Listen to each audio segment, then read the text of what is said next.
Hello students, welcome back to my channel. अगर आपने अभी तक मेरे चैनल को सब्सक्राइब नहीं किया है तो जल्दी से चैनल को सब्सक्राइब कर दो। और आज के वीडियो में हम पढ़ेंगे फूड एंड न्यूट्रिशन का टॉपिक फूड प्रोसेसिंग, जिसकी ऑलरेडी 7 क्लासेस हम पूरी कर चुके हैं। ये इस टॉपिक की 8th क्लास है। अगर आपको वीडियोस का लिंक चाहिए तो जाके प्लेलिस्ट चेक कर सकते हैं। वहाँ पे फूड्स एंड न्यूट्रिशन की एक अलग प्लेलिस्ट है, टेक्सटाइल एंड क्लोथिंग की अलग है, एंड होम मैनेजमेंट की एक अलग प्लेलिस्ट बनी हुई है। एंड ये जो हम पढ़ रहे हैं ये यूजीसी नेट के लिए पढ़ रहे हैं और ये होम साइंस के अंदर सब्जेक्ट्स आते हैं। तो चलिए अपना ये जो टॉपिक है फूड प्रोसेसिंग, इसको आगे बढ़ाते हैं। आज हम पढ़ेंगे वेजिटेबल प्रोसेसिंग के बारे में। वेजिटेबल्स का मेन मतलब होता है सब्जियां, और सब्जियों की भी प्रोसेसिंग होती है। Since early times various methods of processing vegetables have been used. पुराने टाइम से ही बहुत सारे मेथड्स जो हैं वो वेजिटेबल प्रोसेसिंग के लिए यूज़ होते आ रहे हैं एंड होते थे। सम मोस्ट कॉमनली जो मेथड्स हैं वेजिटेबल्स को प्रोसेस करने के, वो सबसे पहला जो मेथड है वो है कैनिंग। कैनिंग का मतलब है कैंस के अंदर डाल दो एंड उन्हें सील कर दो। सो मेटल कंटेनर्स या ग्लास कंटेनर्स यूज़ होते हैं कैनिंग के लिए, जिनके अंदर वेजिटेबल्स को सफिशिएंटली हीट किया जाता है, गर्म किया जाता है, ताकि माइक्रो ऑर्गेनिजम्स को मारा जा सके जो कि स्पॉइलेज कॉज करते हैं। टिपिकल फ्लो चार्ट या शीट जो है वेजिटेबल कैनिंग की कैसे कैसे किया जाता है वो नीचे दी हुई है। सबसे पहले हार्वेस्टिंग होती है, फिर हम रॉ प्रोडक्ट की रिसीविंग करते हैं, फिर उसको सोक करते हैं, भिगोते हैं एंड वॉश करते हैं, फिर हम उन्हें सॉर्ट करते हैं, ग्रेडिंग देते हैं कि सबसे अच्छा कौन सा है वो अलग निकालते हैं, थोड़ा गला हुआ है वो अलग निकाल देते हैं। कुछ इस तरीके से हम करते हैं। फिर हम ब्लांचिंग करते हैं, फिर हम पीलिंग एंड कॉरिंग करते हैं, उसके बाद में फिलिंग होती है, उसके बाद में एग्जॉस्टिंग होती है ताकि जो एयर है वो खाने में से रिमूव हो जाए। उसके बाद में सीलिंग होती है, कैन में डाल दिया जाता है, सील कर दिया जाता है। फिर उनकी प्रोसेसिंग होती है, फिर उनको ठंडा किया जाता है, कूलिंग होती है कैंस की, फिर लेबल किया जाता है, फिर पैकेजिंग होती है एंड वेयर हाउसिंग होती है। उनको पैक करके वेयर हाउसेस में भेज दिया जाता है। तो अब हम आगे बढ़ते हैं। उसके बाद में है कि कैनिंग में भी डन ऑफ होल वेजिटेबल्स की भी कैनिंग की जा सकती है, डाइस्ड की, प्योर एज जूसेस की भी की जा सकती है कैनिंग, क्योंकि हम जूसेस की भी कैनिंग करते हैं, वेजिटेबल्स की नॉर्मली भी कैनिंग हो सकती है। उसके बाद जो दूसरा मेथड है वेजिटेबल की प्रोसेसिंग का वो है freezing. Frozen storage of vegetables क्या करते हैं, जब हम इन्हें फ्रीज़ करते हैं तो क्या होता है, वेजिटेबल मेंटेन करते हैं एंड रिटेन करते हैं essential qualities of fresh vegetables को। As much as 8 to 12 months ये फ्रेश हम रख सकते हैं इन वेजिटेबल्स को, अगर हम इन्हें फ्रोज़न या फिर हम इन्हें फ्रीज स्टोरेज करते हैं तो। Some domestic changes have been noticed in frozen vegetables. कुछ डोमेस्टिक चेंजेस फ्रोज़न वेजिटेबल्स में आपको देखने को मिल सकते हैं, जैसे कि कई बार कलर में रिडक्शन हो जाता है, फ्लेवर में रिडक्शन हो जाता है, न्यूट्रिटिव वैल्यू घट जाती है, टेक्सचर ख़राब हो जाता है।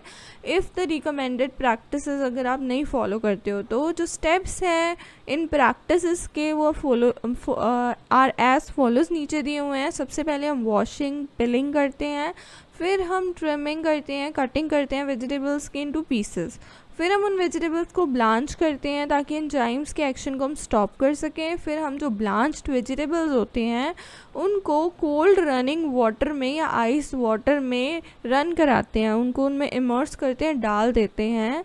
The vegetables should be drain well, अच्छे से उन्हें हमें ड्रेन करना चाहिए before packing into containers, containers में डालने से पहले। पैकेजेस जो होते हैं वेजिटेबल्स के उनको अच्छे से सील करना चाहिए, लेबल करना चाहिए एंड अच्छे से उन्हें डेटेड करना चाहिए। उन पे डेट डालनी चाहिए, जो भी आपकी एक्सपायरी डेट है और जो भी मैन्युफैक्चर डेट है। उसके बाद में फ्रीज़र टेम्परेचर जो है उसको 0 डिग्री फ़ारेनहाइट -18 डिग्री सेल्सियस या उससे भी कम जो है हमें मेंटेन करके रखना चाहिए एज़ पर द रिक्वायरमेंट। जो तीसरा प्रोसेस है वेजिटेबल प्रोसेसिंग का वो है ड्राइंग। ये बहुत ही ओल्डेस्ट मेथड है, पुराना मेथड है प्रोसेसिंग का एंड फूड्स को प्रिजर्व करने का। Water content is so low in dried vegetables, जो ड्राइड वेजिटेबल्स सूखी सब्जियां होती हैं, सूखी वेजिटेबल्स होती हैं, उनमें जो वाटर कंटेंट होता है वो बहुत ही लो होता है, which gives no space for spoilage, जो कि आपको बिल्कुल भी जगह नहीं देता कि माइक्रो ऑर्गेनिजम्स वहाँ पे ग्रो हो सकें और खाने को ख़राब कर सकें। जो टेम्परेचर होता है ड्राई करने का वो मेंटेन होना चाहिए such that it should not affect the flavour. इस तरीके से ड्राइंग करने का जो टेम्परेचर है वो मेंटेन होना चाहिए ताकि जो हमारा खाना है ना ही उसका फ्लेवर ख़राब हो, ना ही टेक्सचर ख़राब हो, ना ही उसका कलर ख़राब हो। वेरी लो टेम्परेचर, बहुत कम टेम्परेचर जो है वो आपके वेजिटेबल्स को स्पॉइल कर सकता है before it has been dried adequately. मतलब वो पूरे तरीके से ड्राई नहीं हुआ है, उससे पहले ही आपने उनको लो टेम्परेचर पे, बहुत ही लो टेम्परेचर पे उनको स्टोर कर दिया है, तो उससे आपकी वेजिटेबल्स जो हैं वो ख़राब हो सकती हैं। टू हाई द टेम्परेचर में कॉज, अगर बहुत ज़्यादा टेम्परेचर है तो वो क्या कॉज कर सकता है, वाटर फिल्ड सेल्स जो होती हैं वेजिटेबल्स की वो एक्सपैंड हो सकती हैं हाई टेम्परेचर से एंड बर्स्ट हो सकती हैं, फूट सकती हैं। हार्डनिंग हो सकती है जो वेजिटेबल है उसके सरफेस की, सो दैट ताकि जो मॉइस्चर है वो उस खाने से निकलेगा ही नहीं अगर आप बहुत हाई टेम्परेचर यूज़ कर रहे हो फूड वेजिटेबल प्रोसेसिंग के लिए।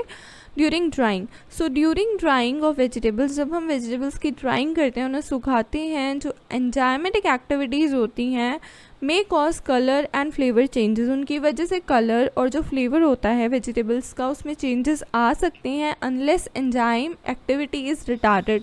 जब तक हम उस एक्टिविटी को रिटार्ड, उसकी जो एंजाइम की एक्टिविटी है उसको ख़त्म नहीं कर देते हैं, रोक नहीं देते हैं, या हम उसको स्टॉप नहीं कर देते हैं बाय ट्रीटमेंट विद किसी एंटीऑक्सीडेंट के साथ से ट्रीट करा के, एज जैसे कि एस्कॉर्बिक एसिड टू ब्लांचिंग और सल्फरिंग। ड्राइंग जो प्रोसीजर है वेजिटेबल का वो क्वाइट सिमिलर होता है फ्रूट्स के जो ड्राइंग प्रोसीजर होता है उससे, विच इज़ एक्सप्लेन अर्लियर, जो आपको पहले पढ़ा दिया गया है, क्योंकि हम वेजिटेबल की फ्रूट की प्रोसेसिंग हम पहले कर चुके हैं। अब जो फोर्थ स्टेप होता है वेजिटेबल की प्रोसेसिंग में वो होता है pickling. This type of processing जो है ये वेजिटेबल्स को प्रिजर्व करके रखती है, बचा करके रखती है, सुरक्षित रखती है विनेगर में या फिर एक सॉल्ट सॉल्यूशन में जिसको ब्राइन भी बोलते हैं, या फिर दोनों के कॉम्बिनेशन में। अदर इंग्रेडिएंट्स को भी हम ऐड कर सकते हैं फ्लेवर को मेंटेन करने के लिए, या फिर जो टेक्सचर होता है पिकल्स का उनको मेंटेन करने के लिए। इफ़ेक्ट्स क्या होते हैं प्रोसेसिंग ऑफ फ्रूट के एंड वेजिटेबल्स के, जब हम फ्रूट और वेजिटेबल की प्रोसेसिंग करते हैं तो क्या क्या इफ़ेक्ट टेक प्लेस करते हैं।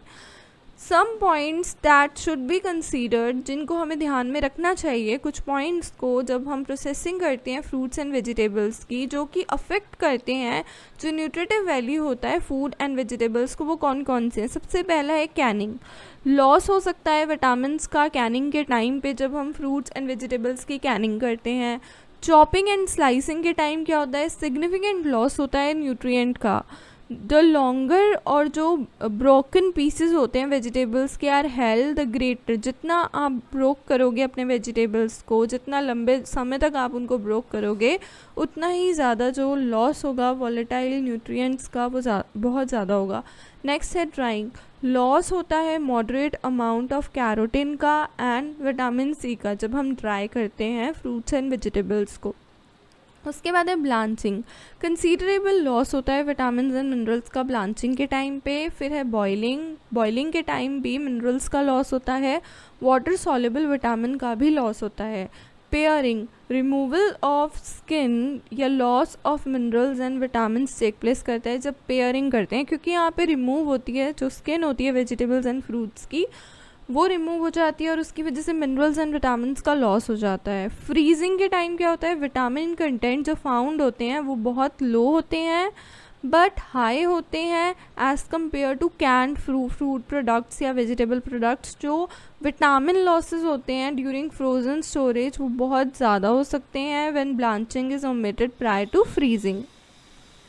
फिर है पिकलिंग के टाइम क्या होता है, विटामिन लॉसेस होते हैं जब हम पिकल के टाइम पे जो वेजिटेबल्स हैं हमारी उनको हीट ट्रीटमेंट देते हैं। उसके बाद होता है प्योरिंग, जो प्रिपरेशन होती है प्योरीज़ की वो होमोजेनाइजेशन के द्वारा होती है ऑफ फ्रूट्स इन वाटर के अंदर, जो कि आयरन जो होता है इन आइटम्स में उनको ज़्यादा अवेलेबल कराता है।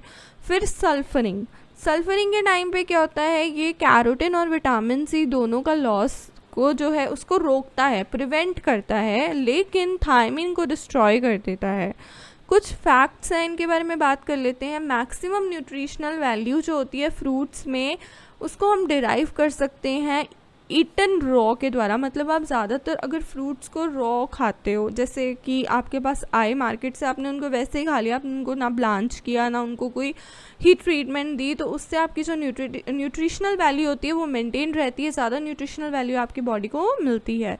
Fruits are generally acidic food होते हैं जिनके अंदर हाई मॉइस्चर कंटेंट होता है, एंड वो बहुत ही variety of flavour, aroma, colour and texture को ऐड करते हैं आपकी डाइट में, एंड रिलेटिवली वो बहुत इजी होते हैं प्रोसेसिंग में।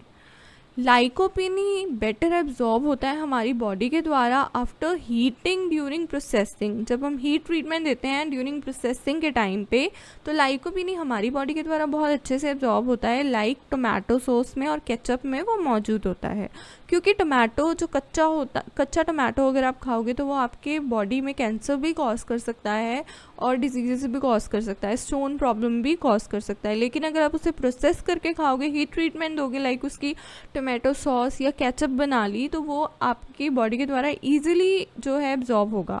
ड्यूरिंग प्रोसेसिंग सर्टेन एंजाइम्स मदद करते हैं, हेल्प करते हैं प्रोटेक्ट करने में विजुअल अपीयरेंस को और टेक्सचर को फ्रूट्स एंड वेजिटेबल्स के।